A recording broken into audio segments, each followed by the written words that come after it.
the First Lady in absentia, Mnangagwa, the Honorable Vice President and Second Secretary of ZANU-PF, Honorable General Retired Dr. CDE Mpamanga and Amai Chwenga, the Honorable Vice President and Second Secretary of ZANU-PF, Honorable Colonel Retired Dr. CDE Mpabanga, the National Chairman of ZANU-PF and the Minister of Defense, Honorable OCZ Mchinguri Kashiri, and honorable ministers and deputy ministers who are here, the Speaker of Parliament, Honorable Advocate J.F. Mudenda, the President of the Senate, Amai M.M. Chinomona, the Chief Justice, Honorable Justice Luke Malawa, President of the National Chiefs Council, Honorable Senator Mchana Kumalo, Politburo and Central Committee members who are here, the Chief Secretary to the President Cabinet, Dr. Martin Rushwaya, Chairman of the Public Service Commission, Dr. Vincent Ungwe, Commander Zimbabwe Defense Forces, General E. Matatu, service chiefs who are here, Your Excellencies, members of the Diplomatic Corps, the Mayor of the City of Harare, His Worship Councillor J. Mafume, veterans of the liberation struggle who are here, senior government officials, ladies and gentlemen, comrades, and friends, and fellow mourners. We gather here again at this sacred national heroes' acre to lay to rest Brigadier General Retired Samuel Mpabanga, who was known MPini as Comrade Moffat Nkomo. He passed on 9 February 2026 at Igwanda Provincial Hospital at the age of 69.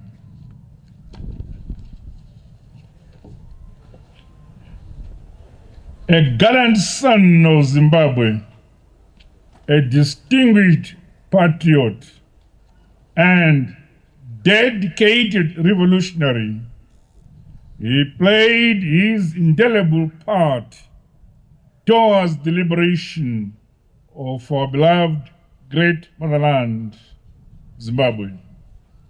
After independence, he served within the Zimbabwe Defense Forces with courage, integrity, and distinction, always putting our country above his self-interest.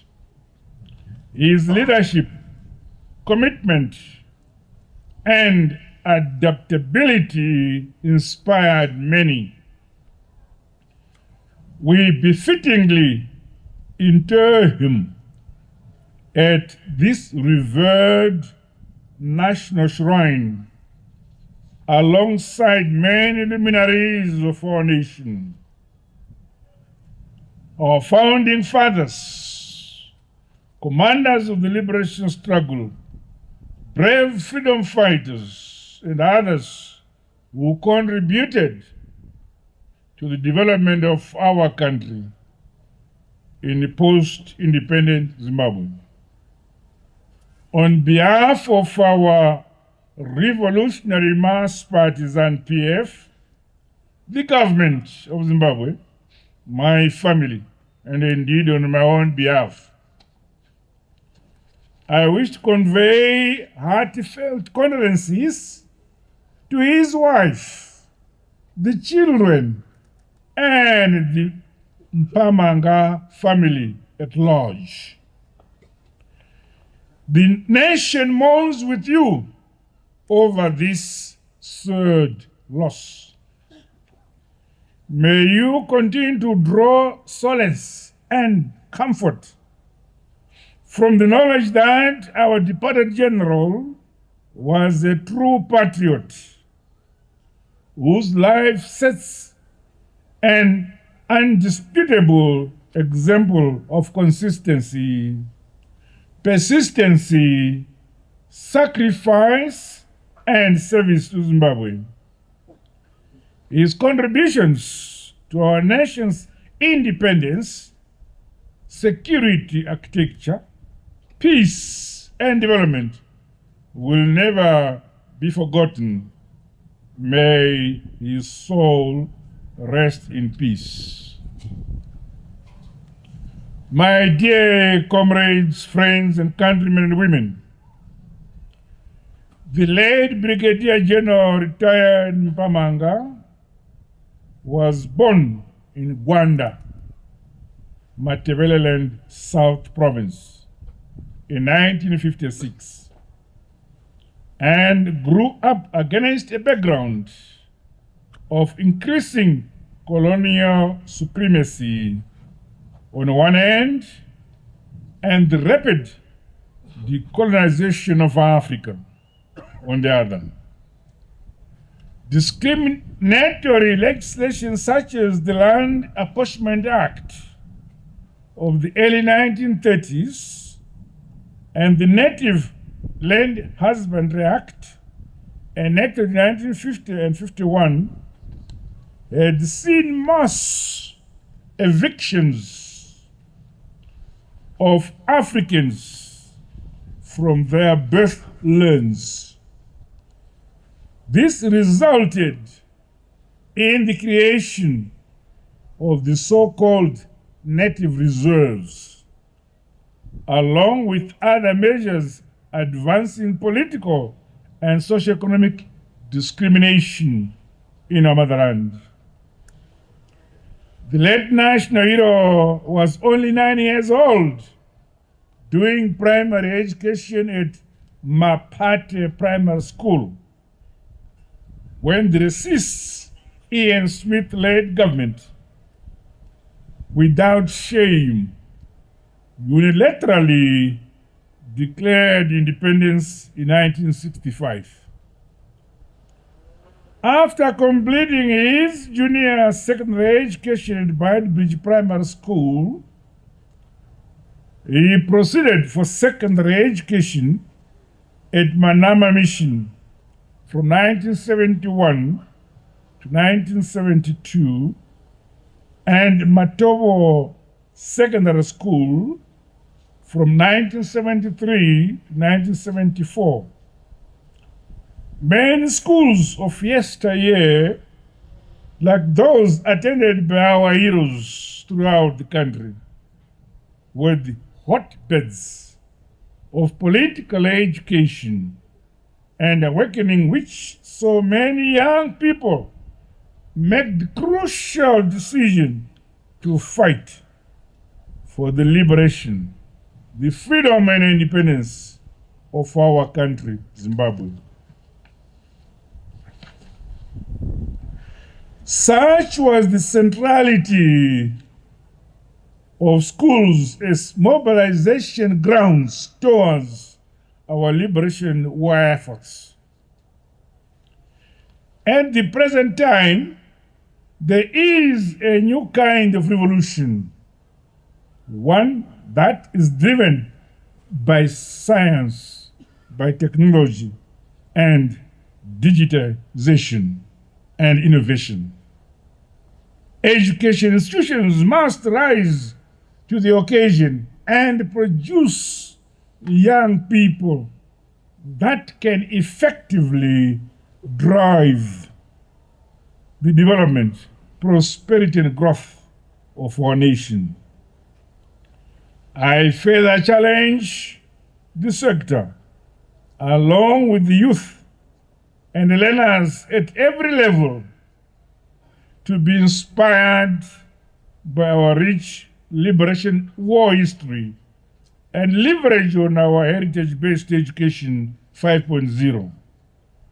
You should be the new heroes who propel a knowledge-driven economy and count on new technologies for the industrialization and modernization of our nation beyond Vision 2030.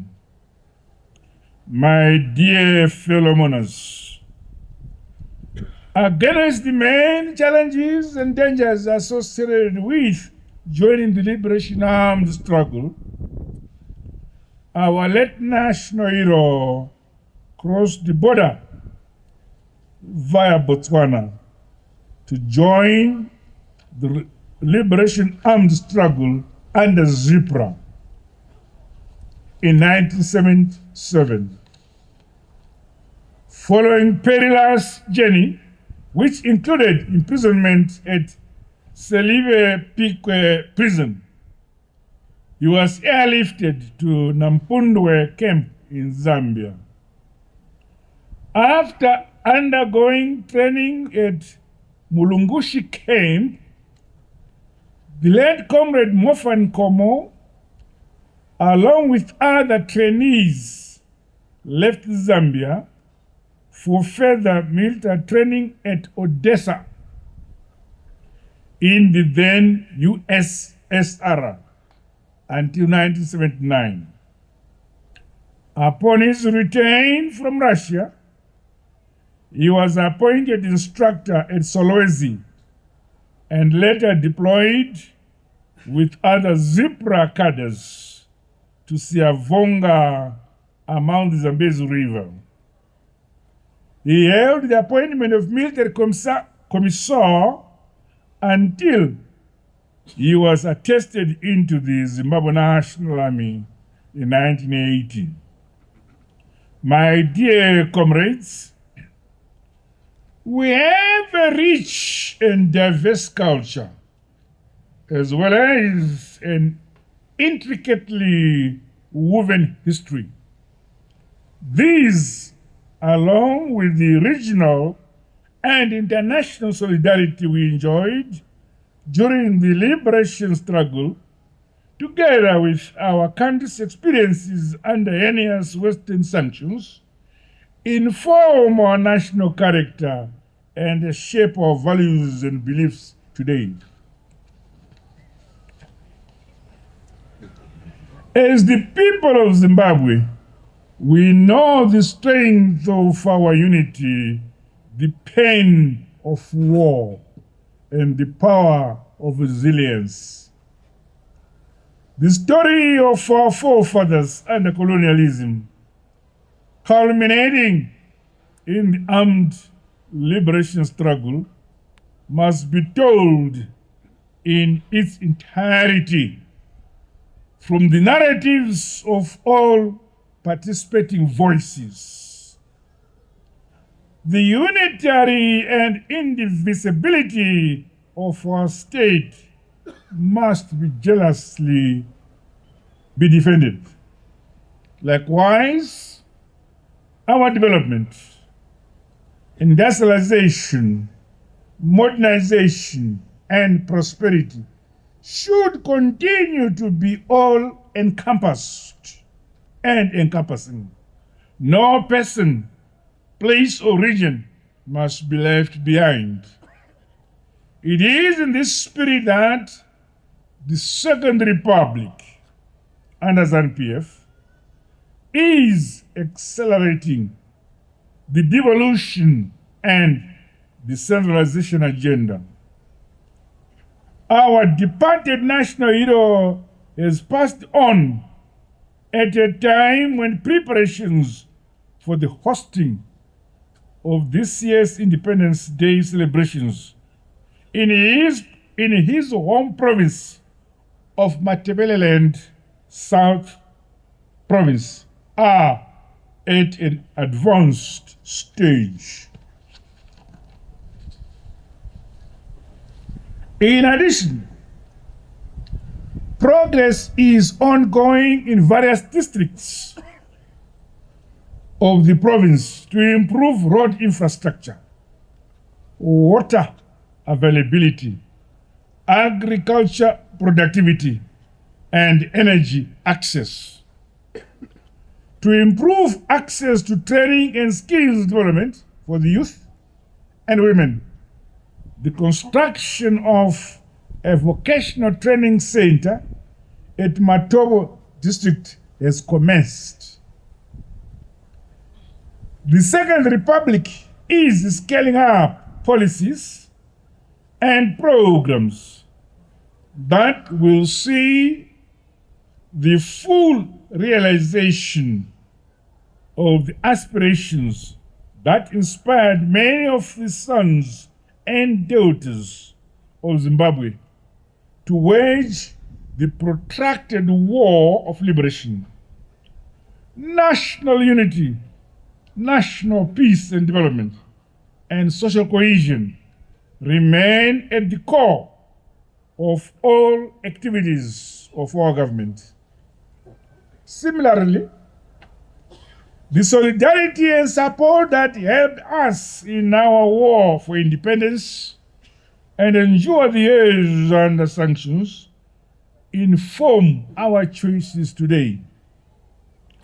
We remain forever an independent, free and sovereign people, a friend to all and an enemy to none, driven by our national interests alone.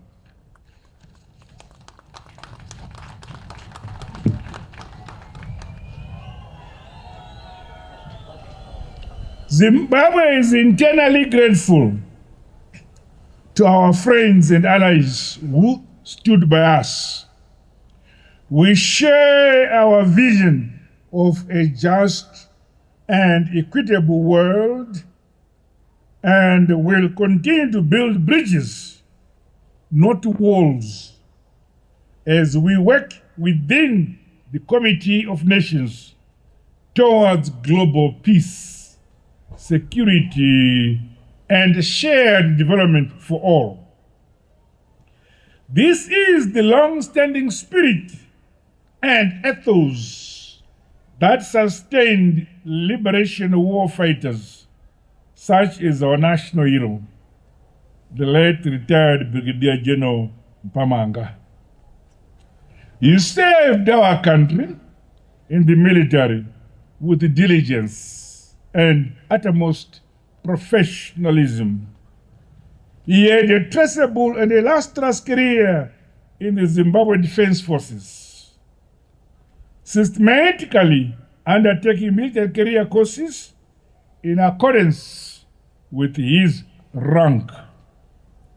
An outstanding general officer, he was awarded medals which include the Liberation Medal, Independence of Zimbabwe Medal, 10 years service medal, long and exemplary service medal, Mozambique campaign medal,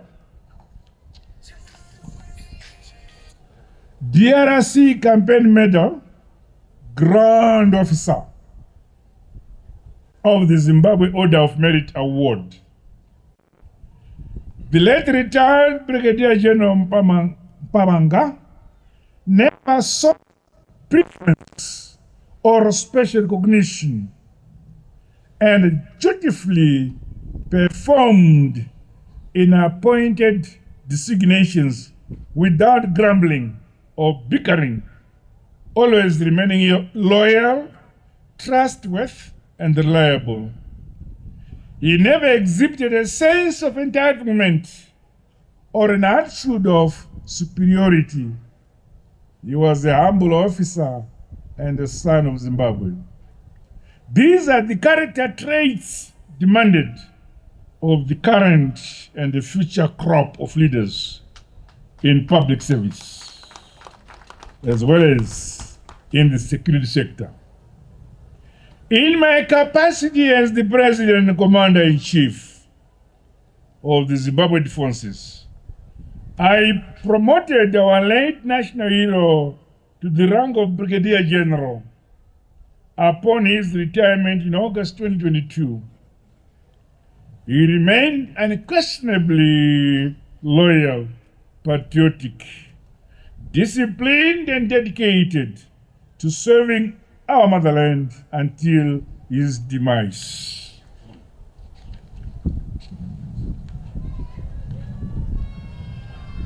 His legacy is a shining example to future generations of the power of courage, conviction, and a selfless patriotism. I call upon Zimbabweans from across the political divide, and the younger generation in particular, to draw life lessons from these departed heroes of our nation. Let us always remain true to ourselves as Zimbabweans, our identity, and the right to chart our own destiny and future as the times demand. We are a sovereign people and should never revoke this absolute right to please illusionary entities or cyber societies. We say no to such trends.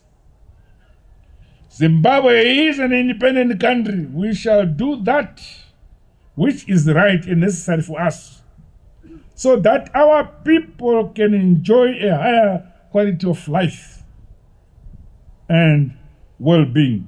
Nyika igotongwa igonamatirwa. Hallelujah.